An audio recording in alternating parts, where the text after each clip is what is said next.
Welcome to Unhinged Magi! Oh man, I do love artwork, don't you? I do actually. I think very it's much fantastic. so. Yeah. I've even got artwork there. I'm wearing artwork. Over there. This is Mr. Sparkle. Yeah, Mr. Sparkle is very nice. I Mr. have Sparkle. no idea what he's saying, but I'm sure it's something that's very promotional. Yeah, it was that was Simpsons. good. I didn't know you speak Japanese. That's amazing. This is Japanese. Probably. Yeah, all right. Well, I didn't know. So, the style seems reminiscent of Japanese. No, actually, no. I'm seriously into artwork. You know, my wife and I, we even actually buy like original art from like Disney and stuff like that. Even Me too. We're very into it. Yeah. Oh yeah, that's right. You do too. Yeah. So artwork is big. We are art fans. We are. We do like artwork. And we both like Magic. Yes, and artwork is collectible. Yes, it It is. sure is. And cards in Magic the Gathering They are very collectible. Mm-hmm. Right? And when you put the two together, you would think that it's always nothing but win. Exactly. You would artwork and collectible. Fantastic. And many times, Magic the Gathering players are drawn to Magic the Gathering through the artwork itself. That is true. And the greatest thing ever is when you play a card and someone recognizes that artwork, they know what that card does. That is a fantastic aspect that I feel is lost. Exactly. Now. Why? Because every single card has a new artwork. Yeah. That's old.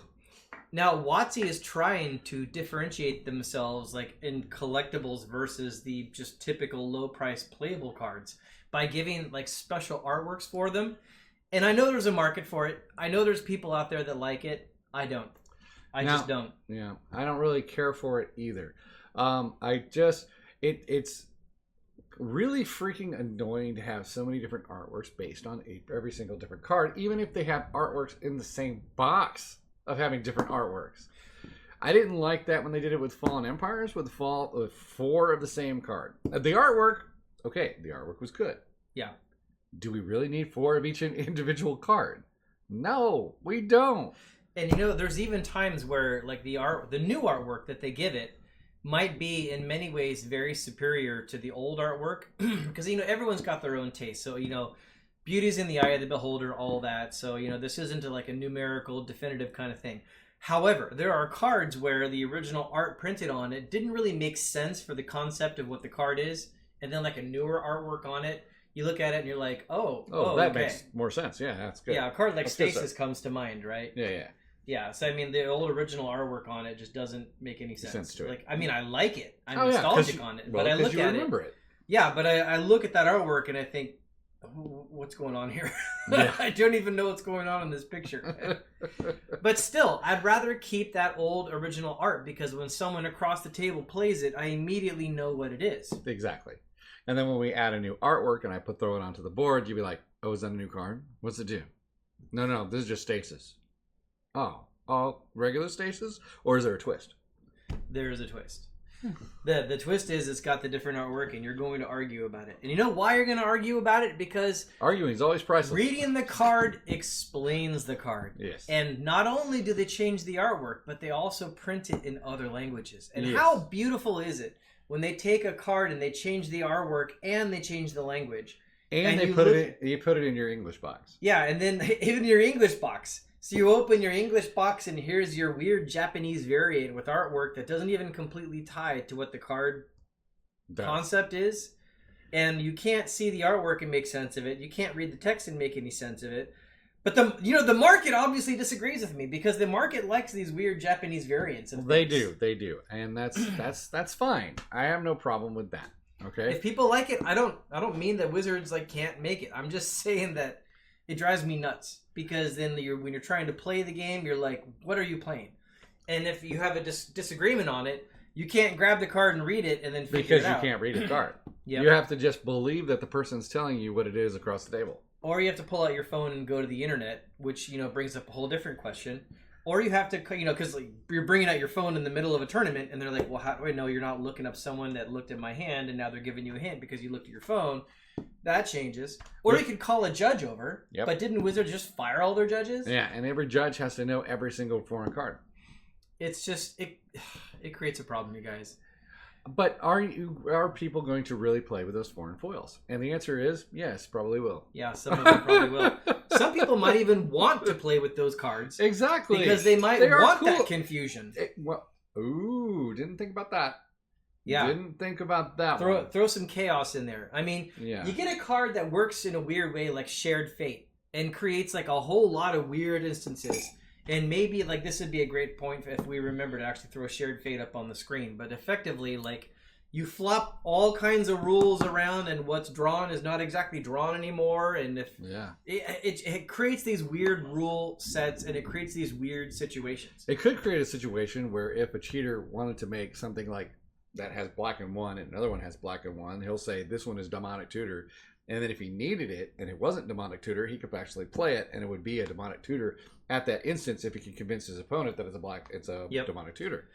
That is a good point. A friend of mine, another guy named Edwin, actually, he used to play really? He used to play Shared Fate, and he would play with a card called Phage, I think was the name of the creature. And Phage, he specifically had this text on him that said, if you play it from anywhere other than your hand, you lose the game. And the intention there is like if it was in your graveyard or something like that. Well, the thing was, when you play Shared Fate, it swaps everything around and you're playing cards from a different area. And he put it in that deck because so often people just wouldn't read Phage as Shared Fate is on the table and think about what it means. And so when they were playing... Like when I was playing his deck and he was playing my deck because of Shared Fate, I would have Phage and I would just tap my mana and cast Phage, and he'd be like, "You lose." Yeah. I'd be like, "What? Really? Really?" Because like I just didn't make the connection fast enough that if you play Phage from the area I had it at that moment, then you immediately lose the game. The reason I tell this whole story is how much worse does that get if you have cards that are now like crazy variants with different artwork. You can't read the card. Yeah. I mean, it would be so easy to game somebody like that. And I would say that's unsportsmanlike, actually. But that is unsportsmanlike. Very easy to do. No, that is unsportsmanlike 100% of the way. Yep. You can't say that's not sportsmanlike because it sets an unfair advantage. Yep. Because like it's a very confusing rule thing that you're intentionally putting in to make the other person lose, and then you're making it worse by getting like if you got different like variant languages of that card. Exactly. That's actually a great idea. Yeah, don't do that, guys. It's evil. It's a terrible idea. It works, but it's terrible. It's a terrible idea, works, but it's a great idea as well. All right? So you can't say it's a bad idea. Okay. People will make that and do that in execution. Okay, so I think we both agree that it like ruins the play aspect. But here's a different question. I want to know what Wizards of the Coast would do to handle that situation. Well, apparently they do nothing because they're the ones creating the situation to begin with, and they're making all the nice tendies off of it that they don't want to change. What they might have to do is play it to do this. That only English cards, like at poker tables, they say you can only speak English, right? That's it. Okay. All right, but if you're in another country like China, then you have to speak Mandarin. I don't even know if they have rules about that in Wizards tournaments. Well, they wouldn't need to before because everyone can see the artwork and know how to play it. But now they needed that. But it would be very easy for like somebody to walk up and like if say you spoke Mandarin and English, and another guy to walk behind me and see my hand, and then he walks behind his friend and then tells him in Mandarin what my hand is. That would be very easy to do. Yeah. So I mean, there honestly should be rules about that as well. Yeah. But I don't know if there is. So I don't know. That's a whole separate question. If you know the rules, put them down. But here's a different direction. With the different artworks, I think we both agree that it ruins some form of the play aspect. But what about collectibility? Are they still collectibles if they have the different artwork? My personal opinion is that they lower the actual value of the cards overall because there's too many of them. They proliferate it, and that makes it uncollectible. And you're not talking about more counters. No, I'm not talking about more counters. Okay. I mean, you say proliferate, and all the Magic players, I just doubled my counters. Yeah, exactly. So yeah, I agree. To some extent, it has to drop the value. But then there's that whole aspect where, like, now that is a different artwork, and people might actually want it. And if it's a limited print run, then is that collectible suddenly again? The thing is that they won't rise as fast, for sure. So let's say you decided to buy it. Well, it probably will be at that price point that you bought it or lower for a long period of time. But forever? Probably. Well, not forever. Maybe a decade, then it goes up by $3. And I think this is one of those cases where it probably goes back and forth. Like if you look at the Kaladesh masterpieces, that was different. Those were extremely limited. They've stopped that kind of extreme limited, though. Right? Well, that's true. Like the Strixhaven Mystical Archive is nothing like the Kaladesh Masterpieces. Right. Two totally different worlds. Yeah, exactly. Yeah.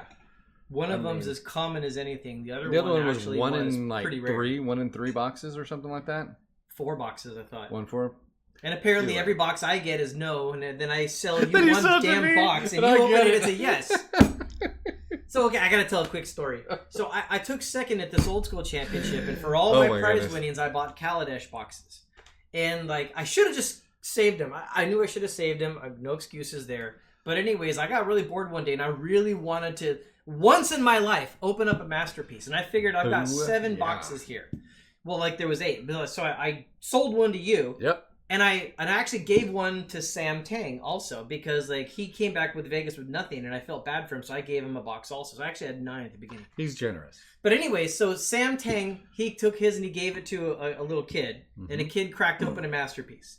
And I sold you 1 box and you cracked it open on video. On video. And you got a masterpiece. I did. And I opened the other 7 and got nothing. I was so irritated about it. Because I knew I should have kept those boxes sealed, but opening is always priceless, Edwin. So, anyways, Dan's luck aside, the collectibility probably goes back and forth. I definitely don't like the playability of the different artwork, but the collectibility, I guess, is a question. I don't like the collectibility. I think they should stick to one particular artwork, and they should keep that artwork going. And then if they want to do a specialized print, it should be very limited in the boxes.